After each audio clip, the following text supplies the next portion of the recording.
Thanks very much, Hannah, and welcome everyone to this webinar, which is a celebration of the work of the Endocrine Disruption Exchange TEDx.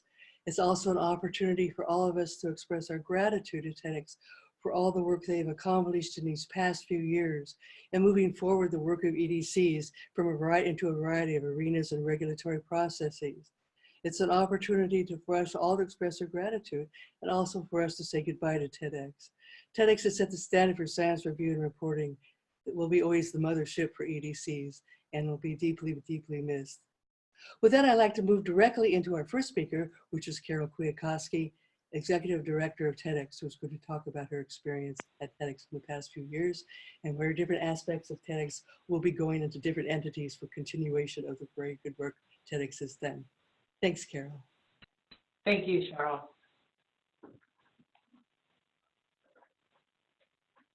Make sure my slides will advance. In October 2003, about the time Theo Colborn was preparing to give birth to TEDx, I, a complete stranger, was 50 miles away preparing to give birth to my first child. Already a week overdue, I needed a distraction. So I drove to the local library, waddled in the door, and grabbed the first 5 books I saw on the display counter. One of them was Our Stolen Future. The next day, my daughter was born, and I read that book as I nestled with her on the couch every day. I was learning, or most of you know, that nursing is the best chemical detox a new mother can get. I was learning this as I emptied 38 years of accumulated toxicants into my daughter. I couldn't stop nursing, but I couldn't stop reading either. This is the power of Theo Colborn's message. 4 years later, I found myself knocking on the door to her house, offering to help however I could. That is where my journey with TEDx began. I look back on that day, and I think it was one of the best decisions of my life. And I think my future self will look back on my 12 years of service to TEDx and feel tremendous pride. That is what I'm here to share with you today, the things that TEDx has accomplished in its 16 years that I am most proud of. When Theo started TEDx, I imagined she had a singular vision, that the world needed to know about endocrine disruption. I imagine this because whenever I asked her about our target audience, she replied, everyone needs to know this. Databases were always TEDx's media of choice. I've listed them here along with all the other creative ways we found to share information. I won't belabor them in detail. Most are still available on our website. And the good news is that our website will remain up until September of 2022. So please continue to make use of our resources for the next 3 years.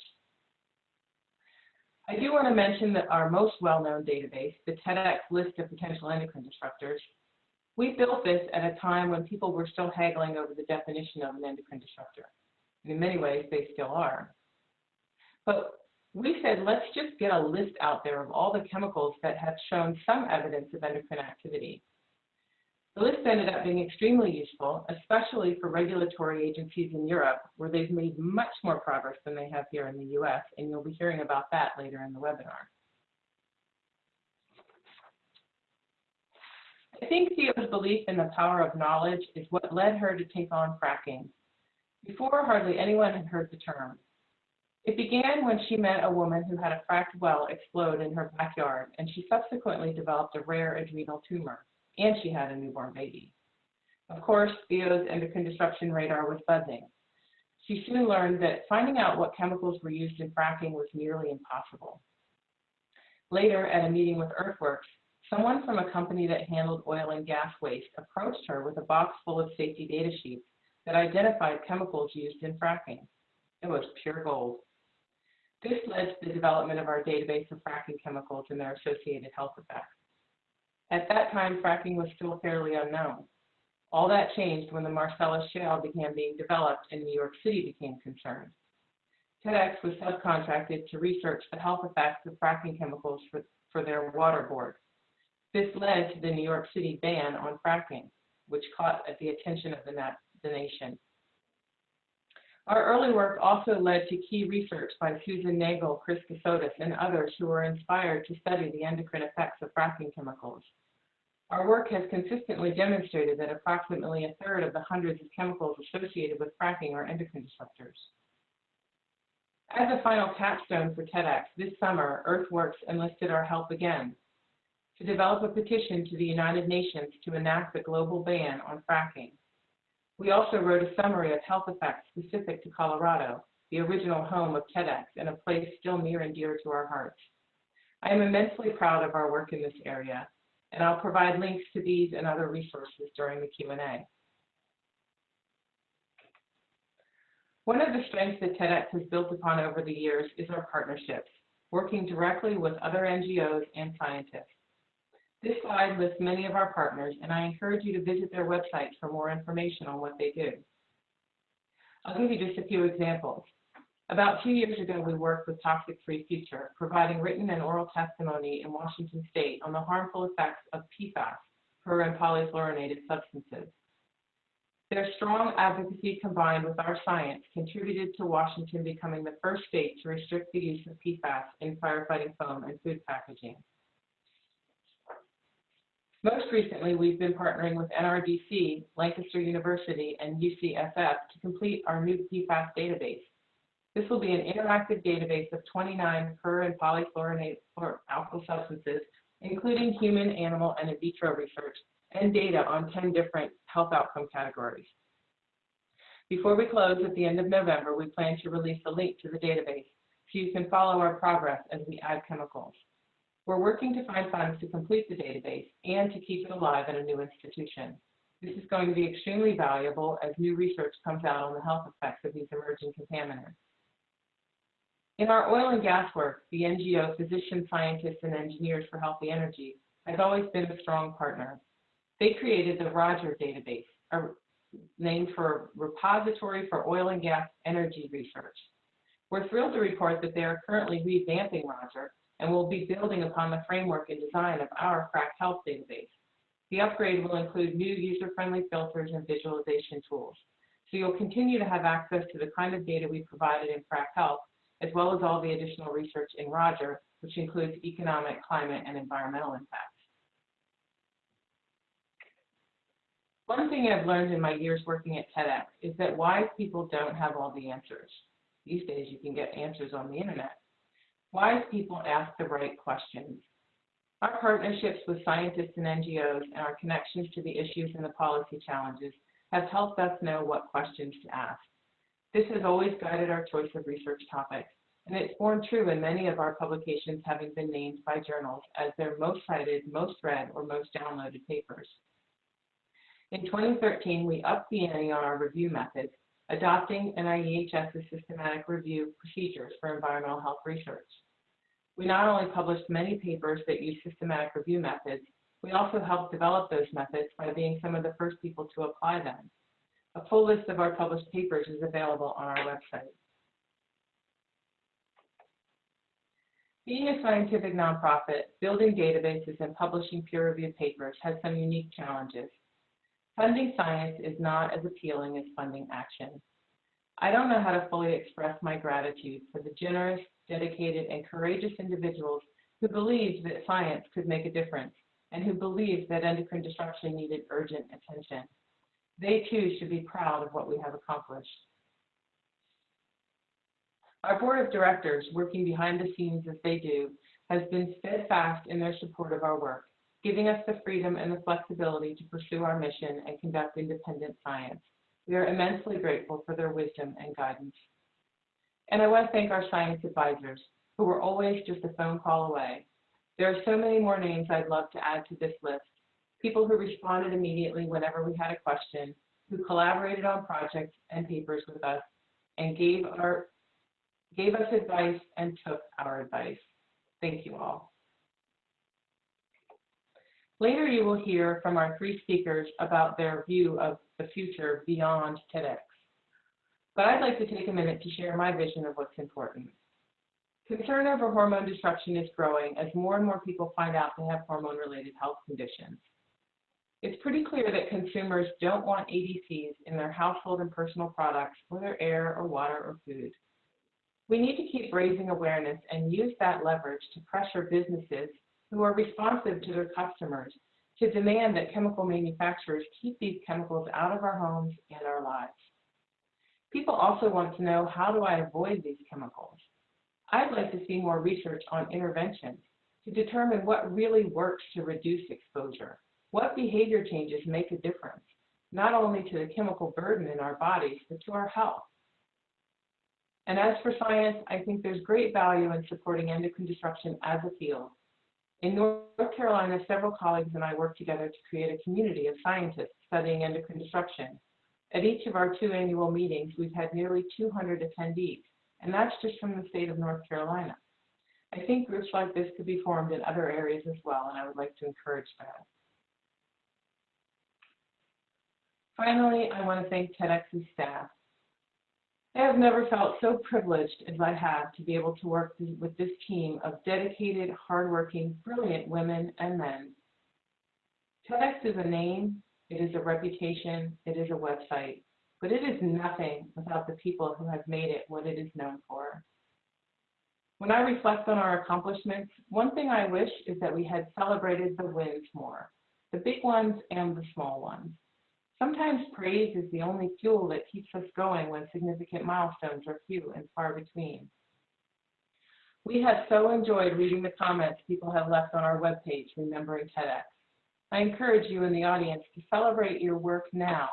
Be proud of what you do to make the world a better place. And on that note, I have some very good news to share. Marcia Richmond, a historian of biology whose research focuses on women in the life sciences, is currently writing a biography of Theo titled Sentinel of Science, Theo Colborn and the Discovery of Endocrine Disrupting Chemicals. This book will celebrate the life of Theo and will introduce a new generation of people to endocrine disruption. I just want to show you one more slide that you're going to see during the Q&A that has links to all of the resources that I mentioned during my talk. And you can download the slides from the CHE website and have these links available. So thank you. That's the end of my talk. Thank you very much, Carole. And we're going to move now to the presentations of 3 other people. I'm going to introduce them all now, and we'll move from one to another, reserving questions and comments for the end of the presentations of all of them. First, the presenter is Laura Vanderberg, Associate Professor and Graduate Program Director in the Department of Environmental Health Sciences at the University of Massachusetts Amherst School of Public Health and Health Sciences. And she'll provide the 10,000-foot view of the field of endocrine disruption, including what she sees on the horizon for the science, policy, and public awareness of this class of chemicals. She'll be followed by Janan Jensen, founder and executive director of the Health and Environment Alliance, HEAL, in Europe, which will share how TEDx's scientific and communication resources and the foundation's support of Theo and Carole, built around EDCs, has influenced and supported policies in the European Union.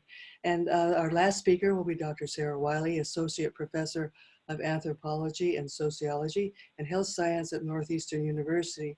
She's going to discuss how engaged, collaborative, and caring research will continue the work of TEDx through a number of activities, especially around unconventional oil and gas activities. So let's go ahead now, Dr. Vanderberg, with your presentation. Thank you.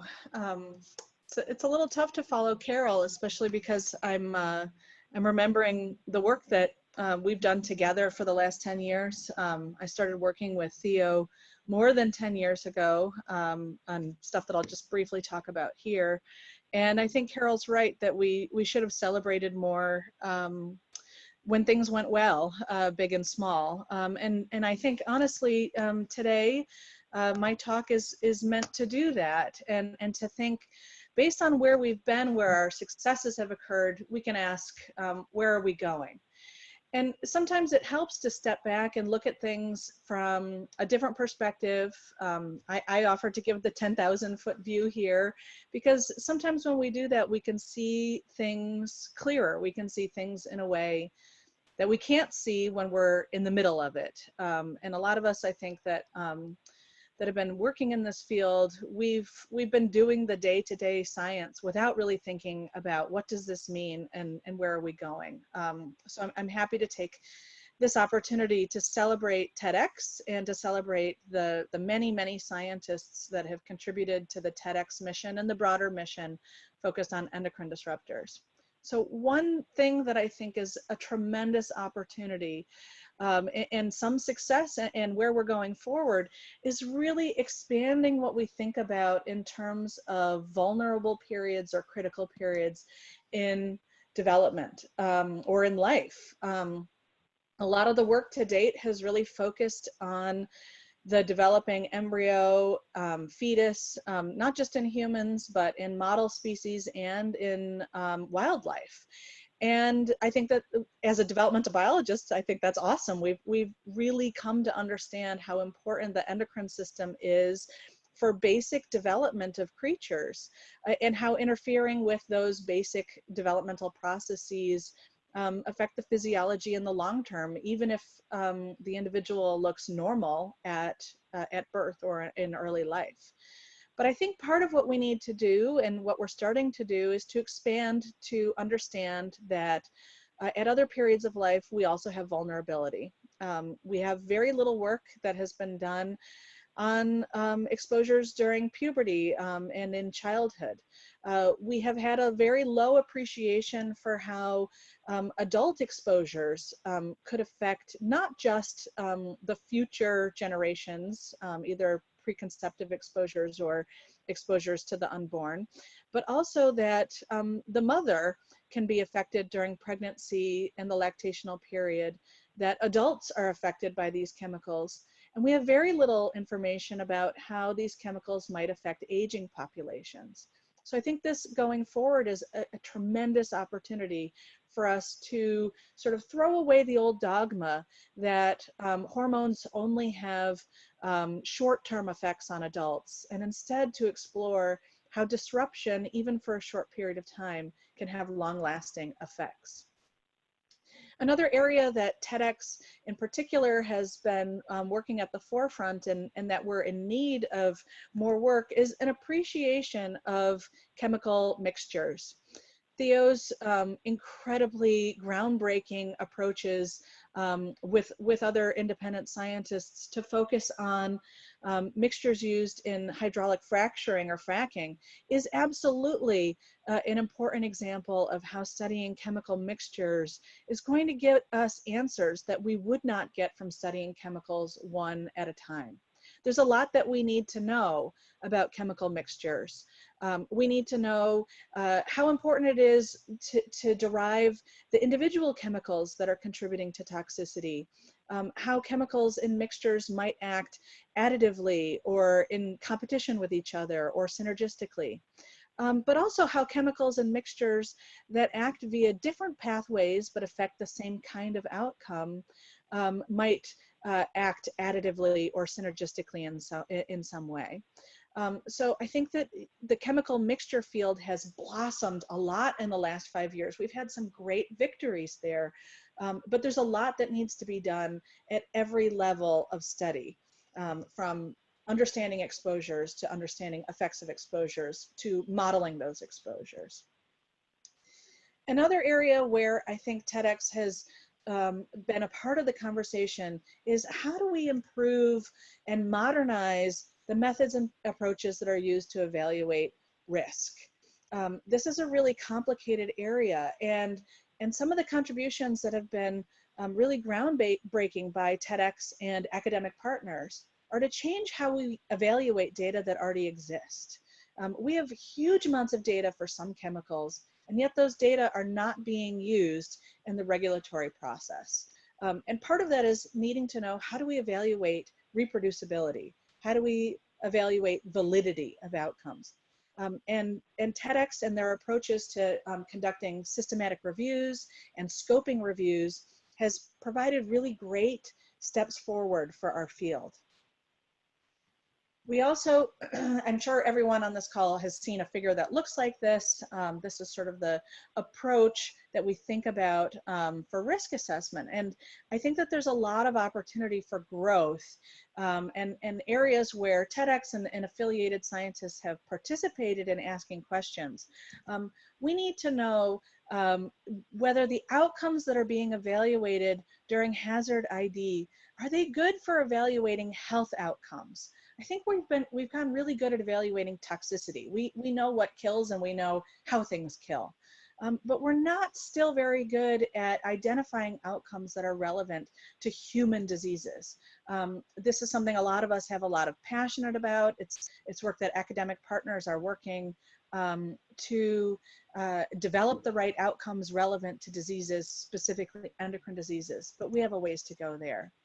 There's a big movement to move away from animal testing, to using in vitro screening, to using molecular modeling approaches, to using high throughput screens with perhaps non-vertebrate animals. But we need to develop approaches to actually using those data during risk assessment. Those data exist. A lot of these assays exist, and we haven't convinced the right people for how to use them when we're making decisions about chemical safety. With exposure assessment, I think this is an area where the technology has really caught up to the questions that we want to ask, so that we can fundamentally look at what people are exposed to. But there are still major data gaps. Chemicals that we expected to be used in one place are being used in dozens of places. We're learning a lot more about metabolism of chemicals and how route of exposure affects those metabolic processes. But we don't know how to look for what we don't even know is there. So there's a lot of area for growth in the exposure assessment field. I've already seen pop up in the chat box a question about how do we deal with low dose effects that are seen only when we study low doses, and also how do we deal with nonlinear or non-monotonic dose responses. We know that these things exist. It's silly to pretend that they're not real, but we need to impress upon regulatory agencies that they need to be utilized, and we need methods for how to do that. In the risk assessment arena, again, we need to study chemicals as mixtures, since that's actually how people or wildlife are exposed. We need to think about mixtures not just as chemical mixtures, but as mixtures of stressors, especially when we consider changes to our climate that's going to affect other stressor responses. We also need to think about those mixtures in terms of chemicals that act in very different ways, but affect the same kinds of outcomes.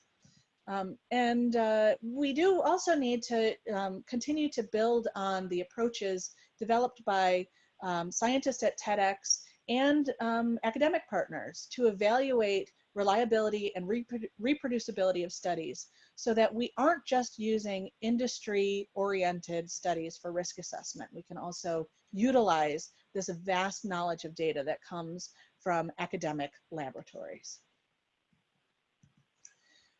Last but not least, I think our biggest concern is how do we stop playing chemical whack-a-mole? We've been doing this with regrettable replacements in my field, studying bisphenol A and then bisphenol S and then other bisphenols. This is sort of a frustrating and in the end, it's going to lead to very little progress if we continue to do things according to the status quo.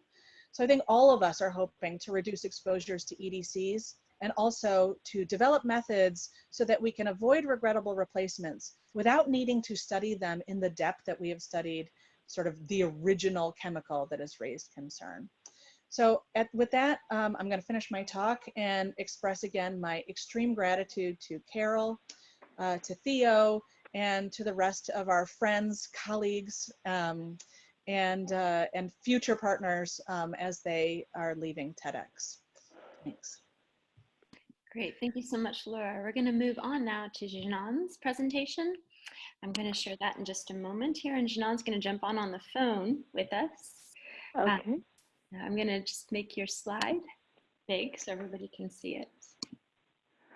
Okay, thank you, Hannah, and it's really great to be here today on this Beyond TEDx call, and I'm very honored to be asked to give a bit of storytelling about how groups in Europe have used and appreciated and really are grateful for TEDx's resources and work that we've had with Carole and Theo over the years, and then talk a little bit about what is happening on EDCs in Europe. So you can move to the next slide. First thing, I just wanted to give you a bit of information about who the Health and Environment Alliance is. We're one of the leading not-for-profit organizations. We address how the environment affects human health in the European Union and beyond. And we work to shape laws and policies that not only promote planetary but human health and protect those most affected by pollution. And as this slide shows, we have over 80 member organizations, and it really is an alliance from both international, European, national, and local groups, as you see, of doctors' associations, patient groups, women's groups, not-for-profit health insurers, and environmental groups. And we're all working together for better health through environmental work. So the next slide, please. So today I wanted to start with a little celebration of over a decade of friendship between TEDx and HEAL. And I chose these pictures to represent one of the very first times where TEDx came over to Brussels. And here we see Carole at our annual General Assembly. And what was really exciting, although I first learned about Theo when I read Our Stolen Future, like many of you probably on this call have, from her and Pete, it was at this meeting here in Brussels where we were able to invite TEDx as a high-level speaker to talk about endocrine disruption and the science behind it, and share all of their resources. And I can say for us it was a very big turning point because a lot of our members, particularly from the health side, who hadn't really understood EDCs, were really excited, and I think it helped us as an organization ensure that EDCs remained and actually enlarged the members who are working and excited to contribute to this work. So that was one thank you for Carole for coming to this AGA, and this was already 7 years ago. So then the next slide, please. This slide gives you just a little bit about what our work at HEAL is around and our vision around a non-toxic environment. We're very much working within the European Union to improve and ensure a regulation protects not only today's but future children from health-harming chemicals. And Europe does have an obligation to protect its people and environment caused by endocrine disrupting chemicals. And at the moment, what we are going to talk a bit more about, but although we have moved, I would say, a lot on raising awareness, we had the first EDC strategy in 1999, we still, in the laws, are very sporadic and not at all, they're very patchy. So they're not really being implemented, and there's a lot of gaps where EDCs aren't regulated at all. And here in this briefing, which is available in a few languages, we actually set out some of the principles for this health protective strategy. And the next slide, basically, what I'd like to show is how TEDx's scientific and communication resources on EDCs have really been a huge inspiration and influence for not only us at HEAL, but others working towards that goal. Here's the specific example I would like to mention right now, which I think Carole mentioned at the beginning, is the TEDx list of lists, a list of EDCs. And for us, this has been really such a key tool that we've used again and again, be as a reference not only on publications, also on reports, press releases, but also as a reference tool to point regulators, policymakers, or journalists who want to answer the question is, how many EDCs are out there? And again, this has just been a really, I can't even begin. I was going to try and tell you how many times we've cited it, but it was a bit too much, so I didn't come up with an exact number. But again, this is something that really has helped build our base and raise awareness, educate people to understand all of the different EDCs, chemicals that are potential EDCs out there. The next example, next slide please, so slide 6. Here is a slide where actually just last year in 2018, we teamed up with Carole at TEDx and worked with the Science Communication Network and a board of international scientists to really look at how we could reduce complex scientific concepts surrounding EDCs into simple, accurate, and compelling illustrations. And these infographics that you see here, low doses matter, understanding potency, and modern science matters, really have been a huge hit, not only on social media, but also as a calling card when we're meeting people to talk in a very simple way about where is everyday exposure coming from, what type of health effects are associated with it, and that first one where you see the low doses matter. It's amazing when you give someone this, they really start looking and it's like, I had no idea that there were so many different disease and health conditions implicated. And people really also are very excited to learn more. And what was really nice for us at HEAL and working with TEDx is to know that this is underpinned by scientific studies for each one of these health conditions. And very exciting is this is not only going out in English, but we have, with the help of partners and scientists, translated them into lots of other languages. And again, this is really going back to what I've heard at the beginning is, everybody needs to know about EDCs, and we want everybody in every language to know about EDCs. And these tools are really helping us to do that, and will continue to do so. The next slide, please. Another way in which I would say we've been really excited and very happy and is to have the fantastic transatlantic collaboration with TEDx within our work for EDC Free Europe Coalition. And the EDC Free Europe is a coalition of public interest groups who represent more than 70 environmental health, women, and consumer groups. And we're all sharing a concern about EDCs and their impact on our health and wildlife, and looking for policy opportunities to address that.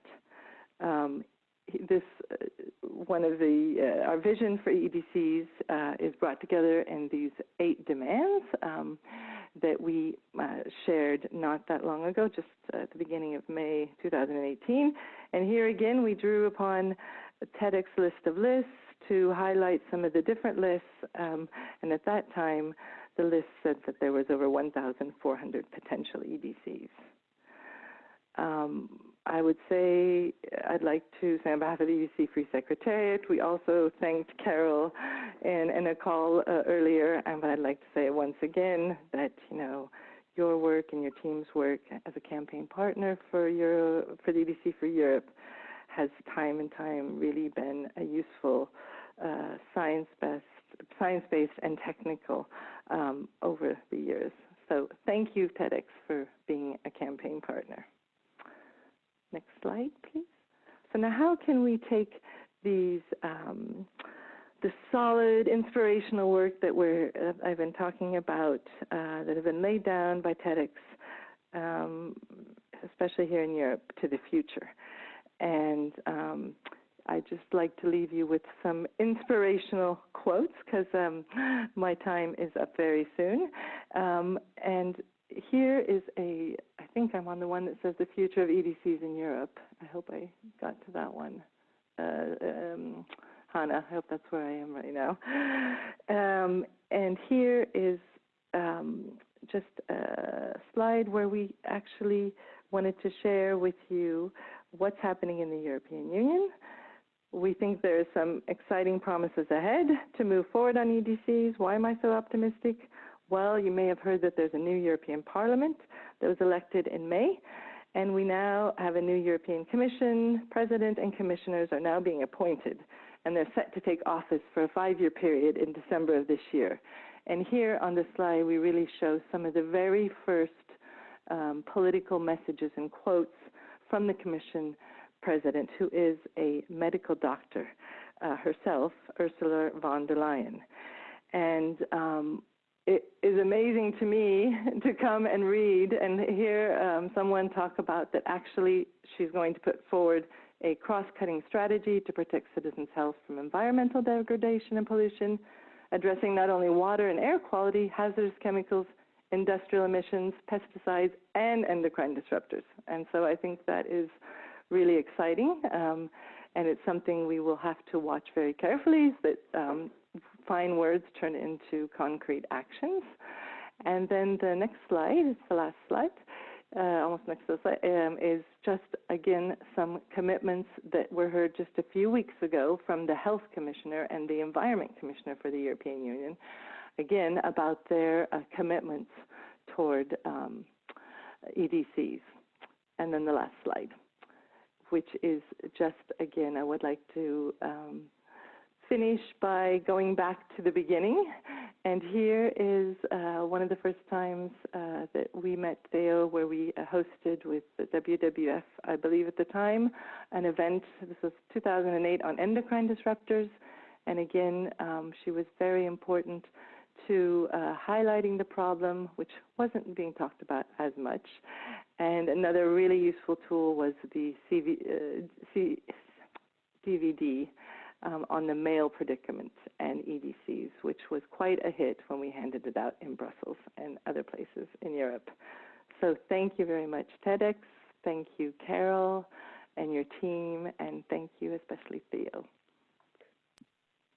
Thank you so much, Janan. We're going to be moving on now to our next presenter, Sarah Wiley. She's getting her slides ready.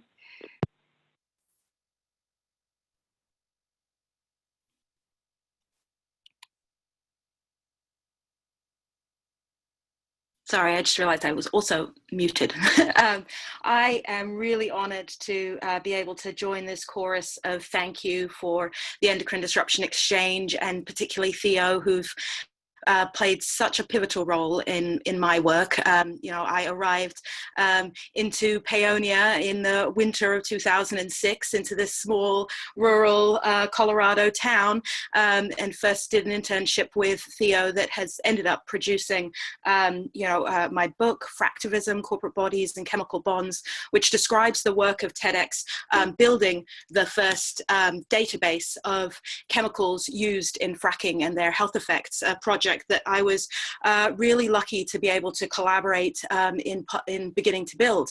And the first summary of that database was released in 2006. And I've been really loving how frequently TEDx's work building archives and doing public communications work have come up in the talk so far. And this talk builds on that. I'm going to describe a little bit about the outcomes of that database, and then reflect on the current moment and provide a really concrete idea for one next step that I think might be a really great collaborative project.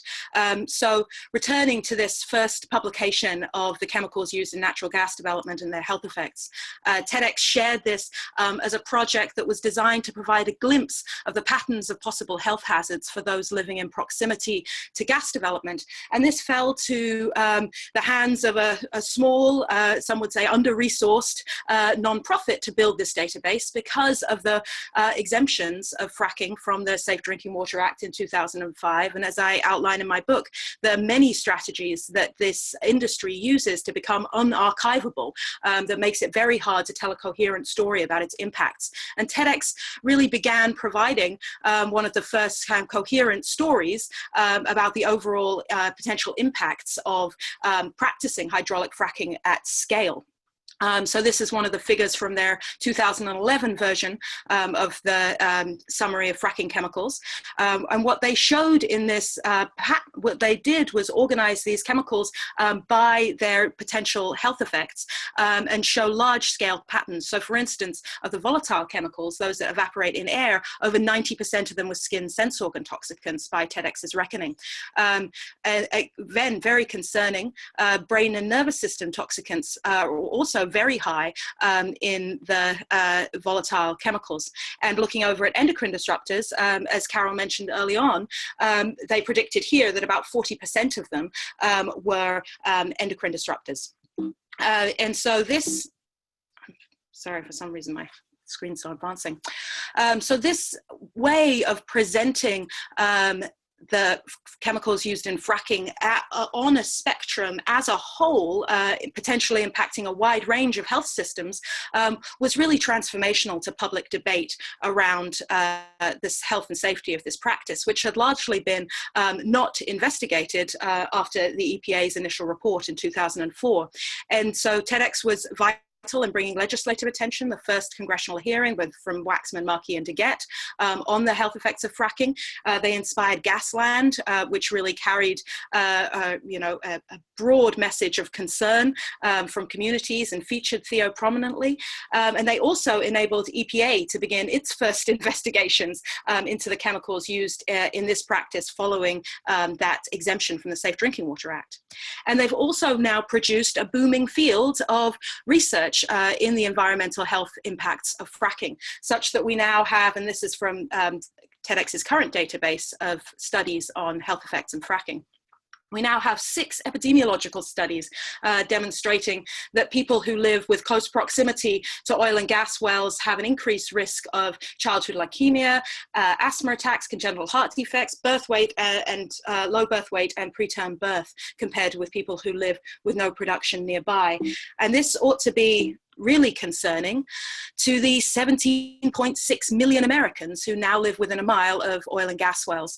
So despite the rise of concern about the public health impacts of this practice, this has spread to 33 states and beyond. And as President Trump loudly says, a golden era of American energy is now underway thanks to the use of hydraulic fracking to extract both natural gas and oil.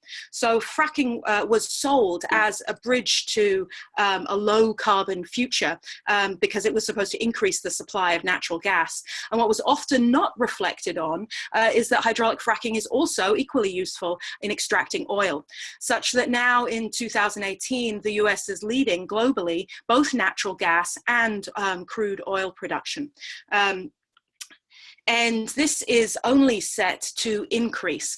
Oil executives in Houston are describing what's coming as a tsunami, and perhaps awfully as this coming flood of oil as being of biblical proportions. And that's because of the massive investments that are going ahead in building pipelines to increase the flow of oil from the Permian Basin to the Gulf Coast, oil and natural gas for export.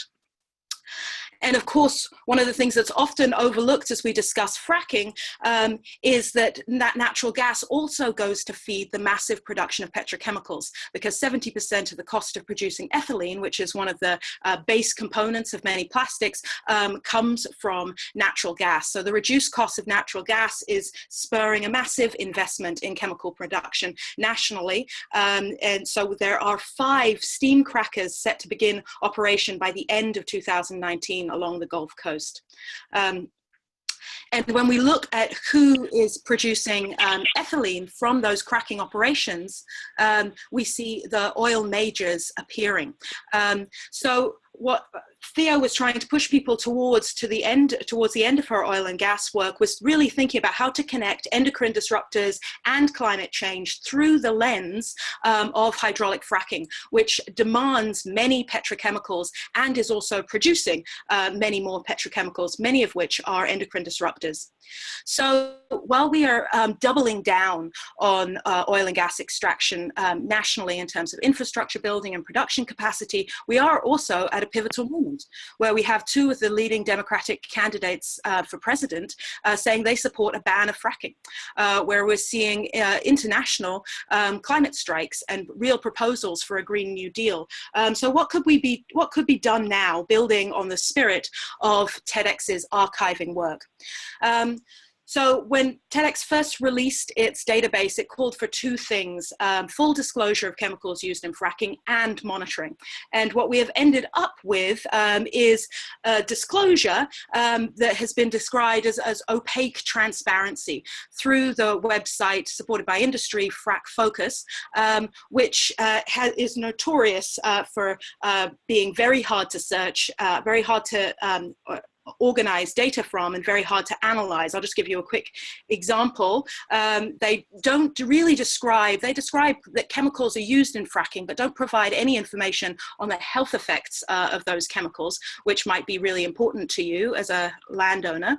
And if you're going to look for a well near you, you need an enormous amount of information to be able to find out about it. You need to know the CAS number, the Chemical Abstract Services number for the particular chemical you're looking for instance, the API number for the well name, the range start date, a lot of information that's very hard for the everyday person to actually gather to even find information about a well. So how can we make this database more useful? I've been chatting with a researcher called Gary Allison, and he has just published online, you guys can all check it out here on Code Ocean, a cleaned up version of the Frack Focus database, where he's trying to demonstrate methods to transform this opaque transparency vehicle into a usable research database. And so I'm just going to show you a bit of data from that database and just give you some examples of what's been filtered out first. So in making the database useful, he's filtered out events where they're listed, but there isn't actually any data in the event, and that's the orange ones that have been filtered out there. So the data you're seeing is from about 2013 onwards. He's removed duplicate events. He's also removed any event where water is not the main carrier in the fracking. In fracking, diesel is also frequently used as a carrier in fracking, and he's removed those events. He's also removed information about proprietary chemicals, because there isn't any useful information you can gather from them. So building on that, I want to just quickly look at one chemical that started out the TEDx's work on the endocrine disruption and fracking chemical database, 2-butoxyethanol. This is a chemical that Laura Amos, who Carole mentioned in the beginning, was potentially exposed to and developed a rare form of adrenal tumor. And she connected with TEDx through reading a memo that Theo had written about the potential for this chemical to cause adrenal tumors. So 2-BE has been used in 20,000 or more fracking events since 2013. And in one operation alone, it was used in £500,000. And if we look at the total amount of 2-BE that's been used nationally, it's about £50 million. Just to give you some sense of how much that actually is, that's about 1.5 times the weight of the Brooklyn Bridge. So this isn't regulated as a water contaminant. There is no kind of regulatory thresholds about how much there can be in drinking water, because there hasn't been any belief that it would get into drinking water in these kinds of quantities, but it is regulated in the air between 5 parts per million and 20 parts per million. And if we were to try and dilute that much physical 2-BE in water to 5 parts per million per se, it would be about as much water as Lake Ontario. So looking at the total weight of EDCs used in fracking events, if you cross-list the TEDx identified EDCs used in fracking and Gary Allison's cleaned up version of the Frack Focus database, you found that about 1.7 billion pounds of EDCs have been used in fracking so far up to March 2019, and that's about 4 times the weight of the Sears Tower or the Willis Tower in Chicago, North America's second largest building. So there is a really pressing need to investigate this industry at scale, and to make the resources that we do have available to us meaningful to the public. So my final kind of proposal is to organize a collaborative, rapid and interdisciplinary analysis of this database that's focused on producing a special issue or op-eds and really working towards a consensus statement around fracking in the spirit of the wing spread consensus statement that was so important around endocrine disruptors, that is trying to think about how to bring an analysis to the public of the scale of the health risks associated with this practice. Thank you so much. Sorry for going a little over time. Oh, thank you very much, everyone, for these excellent presentations. And I think we're really getting a sense, if we hadn't already, of the enormity of the issues surrounding EDCs and the incredible work TEDx has done to move these forward. I think Theo would have been incredibly proud of TEDx and the way Carole and her staff have elevated the issues and really taken on so many activities that need to be continued on in many other ways. I'm hoping that we can talk a little bit more about how these things, how we could possibly collaborate, many of us on the call, with members of the TEDx staff and the endeavors that specifically Carole talked about, and as well as Janan and Heald, to keep the work going. We're going to open up now to a brief section for questions and comments that Carole and I are going to co-share. We do have a question here from Jamie Page, and I think it could be answered by both Carole and Laura about the need to address the issue that EDCs are active at levels that are below the reference dose in many places. And so findings about the levels of EDCs in people's bodies or in the ecosystems otherwise and wildlife and so on is easily dismissed because they are below safety standards. How can we move forward to move this issue so that the safety standards no longer holds, that EDCs can be taken on more realistically as though very harmful to human health? So Carole or Laura, if you want to address this. So I think it's a great question. This is more of a how do we communicate the science question. Because if we're finding effects that are occurring below what's considered some safe dose, however you want to define that, then that means the safe dose is wrong. And that's what we need to impress upon regulators, that historically, when we look at safe doses, they move to the left with time, with knowledge, that we're usually not as conservative as we should be. And with knowledge, we need to provide more caution and protection for populations. So the unfortunate thing is that demonstrating an exposure is not enough to be convincing. You have to demonstrate harmful effects, which means that a risk assessment failure has already occurred.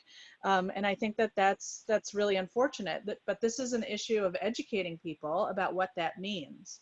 I also think that the slide that I built that showed where in the risk assessment process we need to improve, part of that comes from improving the inputs that go into risk assessment. So if we're only looking at what doses maim and kill, but not the doses that affect pituitary function, breast function, we're missing a big part of the picture here. And that's where academic partners need to be playing a role to continue to push for better evaluations of hazards, that we're not just talking about what kills, we're talking about what affects health over the long term.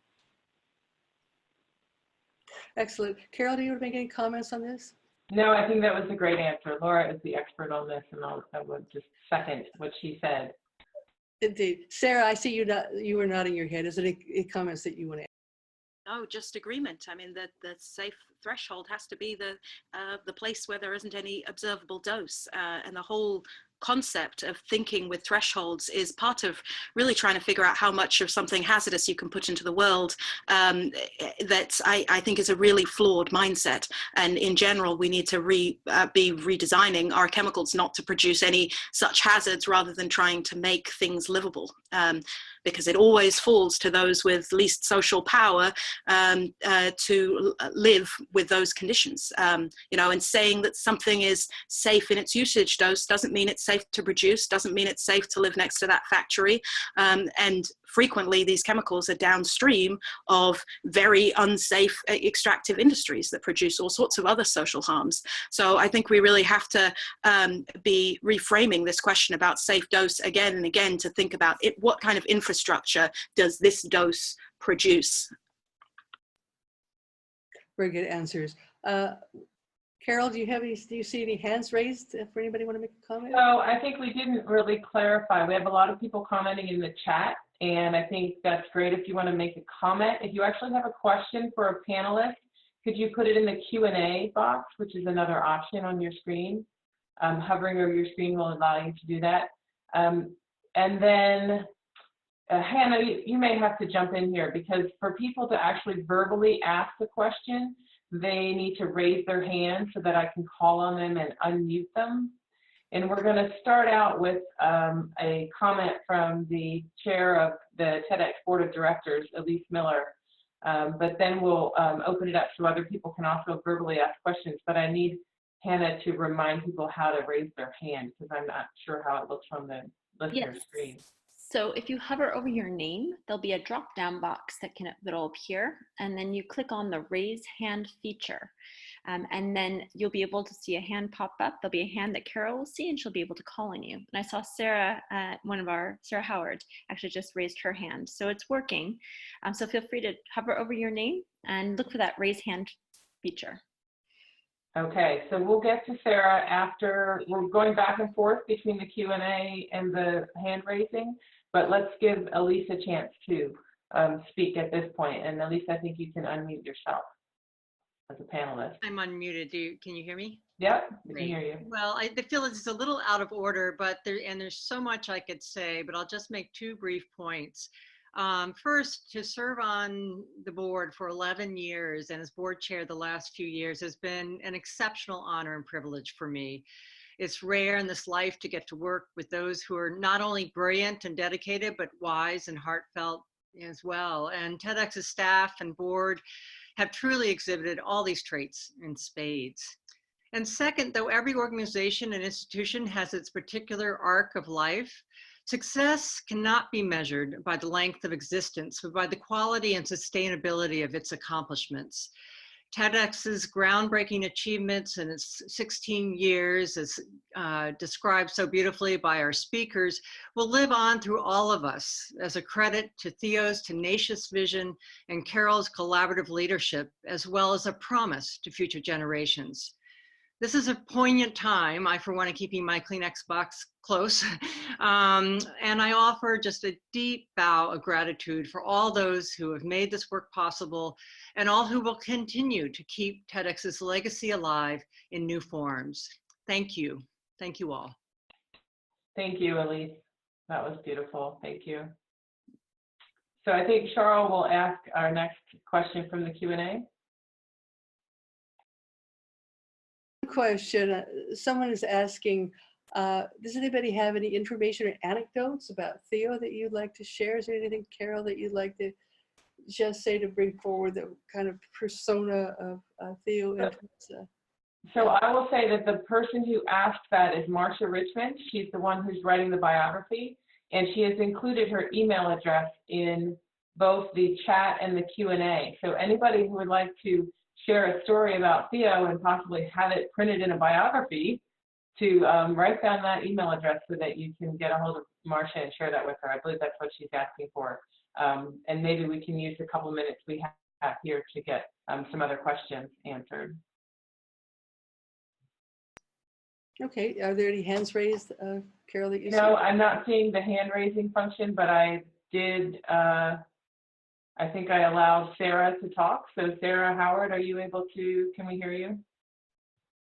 Hi, yeah, I didn't actually have a question. I was just clicking around by accident. I clicked on raise my hand. But I would like to say, if anyone, my email is there. I do send out a weekly list of scientific studies on EDCs. So please feel free to email me if you'd like to get that list. Or I send it to Che Science, which is a listserv that Che has, which is the bottom link there. Anyway. And that is a wonderful list. I encourage everyone. It's 1 email a week, and it has tons of studies that come out every week on endocrine disruption. So please get on Sarah's list. Okay. Back to you, Charles. All right. Okay. So there's a couple of questions here, but I do want to leave time. Jane Monk has sent us a video to show as well, Hannah. So I'm going to just do a couple of short questions here, and then let's go to the video because we are running out of time for this webinar. One question has to do with, this is addressed to all panelists. I'm not sure who's the most appropriate person. I'm not familiar with the assay mentioned. Are there any applications of atom trap trace technology for tracking EDCs through aquifers? Is this something anyone here is familiar with? Laura, do you know anything about this? Or Sarah? Okay, so this is from Ted Lapis. So Ted, you might want to email in a further question and we'll see if we can't find some information for you. All right, then there's a question from, are all the presentations going to be available on the TEDx website? Yes, they are. And a lot of comments saying this has been a great webinar, and many thanks to everyone for their presentations and the synopsis, especially of where we were going to the EDCs. So unless there are other questions, I think we should go ahead, Hannah, and show Jane's video. Sure, we actually do have a couple of raised hands too. Oh, so okay. Do you want to get to this first since they're on live? Sure, let's do that. Sure, let's take these two. How about Ninya Reineke? Can we hear you? I just unmuted you. Not hearing you, Ninya. What? Can you hear me now? Yes, now we can hear you. Hi, Ninya. Perfect. Hi. Well, I just quickly wanted to grab the opportunity and thank TEDx one more time, in addition to Janon, how much you have done for our work in Europe. And we could go as far as saying it's all thanks to Theo coming to Brussels and convincing the European Parliament about the importance of endocrine disruptors in the first place, which started a whole of the regulatory processes that we've seen in Europe over the last 10 years. And you, all the team from TEDx, you are just such a great asset and reliable support in our work. So we are very sad. We will miss you. We will try to continue the work, but we also look to the whole team of other people also on this call to continue our collaboration across the Atlantic. And from ChemTrust, on behalf of ChemTrust, and also Elizabeth Salter Green, who's on the call, who we still remember Theo from our work at WWF, we want to say we'll never forget Theo, we'll never forget TEDx, and we have the ChemTrust pledge that we will continue your work. Thank you. Thank you, Ninya. Hannah, did you want to have one more person respond, or were you going to show the video now? I can show the video now, unless is there someone else with a raised hand? There's one more with a raised hand. Ted Lapis, how about we do that, and then we'll do the video. Sounds good. I think you're unmuted now. Hello? Yes, we can hear you. So I wanted to know if there was some research going on about flow outside of the casing. It seems that, especially in the United States, we focus, a good well is one where the casing maintains its integrity by being able to hold pressure, but the flow outside of the casing is, I think, where some of the real problems are with fracking, well, with production. Sarah, do you want to answer that one? Yeah, I mean, this is, it's a good point that you raise, and it's frequently what's argued is that the trouble is not like the fracking zone that you're trying to frack is so far separated from water by depth that the real problem with water contamination is coming from casing breaking down, the cement that's sort of the beginning of the well, and getting holes and breaks in that casing. And I don't know of any body working on sort of systematically analyzing that right now. But it's one of the current theories as to why you do end up with water contamination in some cases. And EPA actually wrote about this way back in the 80s. The Environmental Working Group turned up an old EPA study years ago, and I can look it up too. But it's I think it's interesting to look at ways to sort of make this practice safer. But again, I think you have to look at the big picture of the whole practice, and that's the demand for the chemical production, it's the cleaning of the water down the line, it's the air emissions for the whole thing. So I'm a little dubious of this kind of an engineered approach to make the practice downhole safer and safer, when it's it's the system that's producing insecurity and health risk all the way along. That was a great answer. Yes. So now we have this surprise video. Yes. I'm excited. Let's take a look at it, Hannah. All right, here you are. Thank you, Carole and team, for providing all this great information on endocrine disruptors. Time has come to say goodbye, but your work has been so incredibly helpful and useful, and I'm sure it will continue to be. So I wish you all the best of luck and take care, and thank you for everything that you've done. That was very nice, Jane. Thank you. I'm not sure if people were able to see the video, but that was a little great piece of technology there, I guess, that you can send in a video recording of your wishes, and I appreciate it very much. I think it's time to wrap up. Carole, would you agree? I think it is time to wrap up, and thank you very much to all our presenters who gave excellent presentations, and these will of course be on the TEDx and the Collaborative and Health and Environment websites. And thank you so much, TEDx. Thank you, everyone. This has been wonderful. I appreciate our speakers and the audience and everyone, and we'll try to respond to any questions that still are unanswered, and we can get back to people individually.